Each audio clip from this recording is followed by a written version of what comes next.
En attendant, je parlais de ce conseil de paix avec un ticket d'entrée à 1 milliard d'euros. Est-ce que c'est le nouvel ordre mondial? Est-ce que c'est une nouvelle façon de... Est-ce que c'est un nouvel ONU dirigé par Donald Trump? On verra à quoi ça ressemble. En tout cas, évidemment, entre M. Macron qui voudrait activer l'instrument de coercition de l'Union européenne, écoutez ce qu'en pense Stéphane Séjourné, vice-président exécutif de la Commission. Il a réagi à ces pression de Donald Trump sur le Groenland. C'était sur France Inter ce matin. Le Groenland ne sera jamais américain. Il faut que le chantage cesse. Et je pense que l'administration américaine fait une erreur importante, c'est de tester les Européens sur deux principes, l'autodétermination des peuples et la souveraineté territoriale des États membres de l'Union européenne. Évidemment, nous avons un certain nombre de faiblesses aujourd'hui, des dépendances, notamment économiques. Nous avons un certain nombre de faiblesses qui fait que certains pays ont des craintes sur des répercussions économiques et notamment sur des répercussions économiques commerciales puisque nous sommes soumis à des chantages de droits de douane dorénavant. Oui. Mais nous devons tenir et la pression doit maintenant s'exercer du côté européen. Le commissaire européen Stéphane Séjourné ce matin sur France Inter. Qu'en pense Bernard-Henri Lévy qui était chez Laurence Ferrari tout à l'heure dans Punchline? Que les Européens aient un réflexe de survie, de défense, peut-être, c'est d'ailleurs ce qu'on observe, et tant mieux. Si c'est ça, ce sera en effet un réflexe de survie face à l'abîme, parce qu'on est au bord de l'abîme, là. L'économie européenne, l'économie américaine aussi, parce que si les Européens répondent comme ils le devraient, et comme l'annoncent certains, dont le président français, s'ils répondent sur le même ton, tarif contre tarif, vous allez voir, le marché le plus important pour les exportations américaines, c'est le marché européen. Bon, on a beau dire aux États-Unis que c'est pas bien ce qu'ils font, ils font ce qu'ils veulent. Ils font à peu près ce qu'ils veulent et l'Europe me paraît, je dirais pas complètement nue, mais néanmoins dans une grande difficulté, au sens où la moitié, pour ne pas dire davantage, de pays européens ne connaissent que les États-Unis quand il s'agit d'acheter des armes, des fusils, des hélicoptères ou des avions.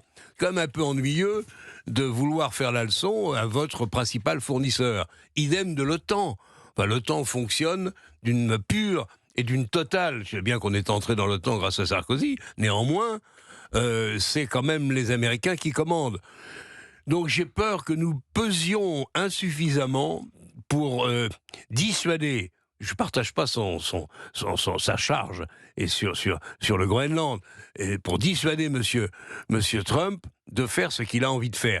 Il me surprend beaucoup, je dois reconnaître que, honnêtement... Quand on pèse pas assez, vous parlez de la France ou de l'Union européenne? Alors la France était différente, d'abord parce qu'on a une bombe, on a la force nucléaire grâce au général de Gaulle. C'est une arme de non-emploi, mais ça peut tout de même servir. Et deuxièmement... Personne ne veut que ça serve. Hein. Non, bien sûr que non. Une fois la puissance d'Hiroshima, personne ne veut qu'on l'utilise. Non, et je pense que ça ne servira pas, et heureusement. Mais on n'a pas une armée à côté de celle-là, du nucléaire, on n'a pas une armée qui soit très nombreuse. On n'a pas de forces conventionnelles qui sont suffisantes. On est sur un modèle de... On a cru, si vous voulez, que la paix était éternelle et qu'on n'aura pas... on se retrouve maintenant à devoir combattre contre notre principal allié, fournisseur d'armes, et qui ambitionne, c'est surprenant, mais c'est comme ça, d'investir le Groenland. On est dans une situation qui est très préoccupante. Est-ce que vous avez entendu Madame von der Leyen dernièrement sur le Groenland? Non. J'ai dû rater sur Donald Trump. Non, à part se réjouir du Mercosur samedi dernier, elle est très bien. Entendu Madame von der Leyen. C'est pour ça que je vous pose la question si vous parliez de la France ou de l'Union européenne, parce que Madame von der Leyen, elle a fait top là avec Donald Trump sur les 15% de droits de douane pour calmer le jeu. Ouais. Elle sait qu'en tant que citoyenne allemande, les Allemands vendent beaucoup de voitures allemandes aux États-Unis. Ils ont même des usines là-bas, parce que les très très gros modèles allemands sont fabriqués là-bas. Et ils dominent l'Europe. Sont fabriqués là-bas. Donc tout le monde le sait. Il y a des échanges, évidemment. Donc c'est pour ça. La France est dans une situation. Oui, mais regardez, on vend pas beaucoup de Citroën. Notre président souhaite absolument donner la plénitude de son action, notamment dans le domaine international, on a compris pourquoi.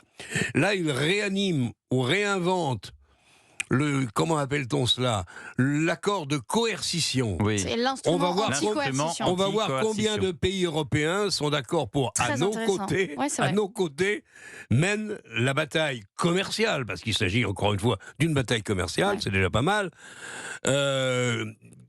On va voir combien de pays sont prêts à marcher avec nous contre Trump. Et on a vu sur le Mercosur déjà combien de pays sont prêts à marcher. C'est pas terrible. Mais évidemment, le Mercosur est un autre sujet. Oui, c'est les Polonais. C'est évident. C'est vrai que le Mercosur est un autre sujet. Non, mais l'Europe va très mal, mais c'est une évidence. Mais je voudrais rebondir effectivement sur ce que Jean-Claude dit. C'est très intéressant effectivement ce bazooka, cet instrument.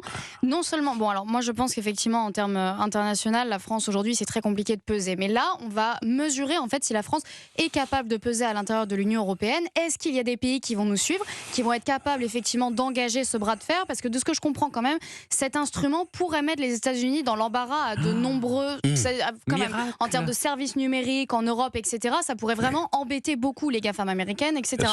Donc ça va être très intéressant de voir si Emmanuel Macron sera suivi ou pas du tout. Et d'ailleurs Davos va répondre, je pense, à la question. On parle de Madame von der Leyen. Est-ce qu'elle écoute Europe 1 Une dépêche AFP à l'instant. C'est grâce à vous, Pierre. Qui est sourcée de Davos. Donc Madame von der Leyen est déjà sur les pistes du Parsène à Davos. Von der Leyen dit avoir averti une délégation du Congrès américain à Davos de la, ouvrez les guillemets, nécessité de respecter la souveraineté du Groenland. Fermez les guillemets. Merci encore Madame un message von der Leyen. Mais pour une fois, Davos va être, quand on n'est pas un chef d'entreprise, Davos va être très intéressant, puisque à la tête d'une immense et très importante délégation, le président Trump arrive donc mercredi à Davos. Il y aura les autres chefs d'État, notamment européens.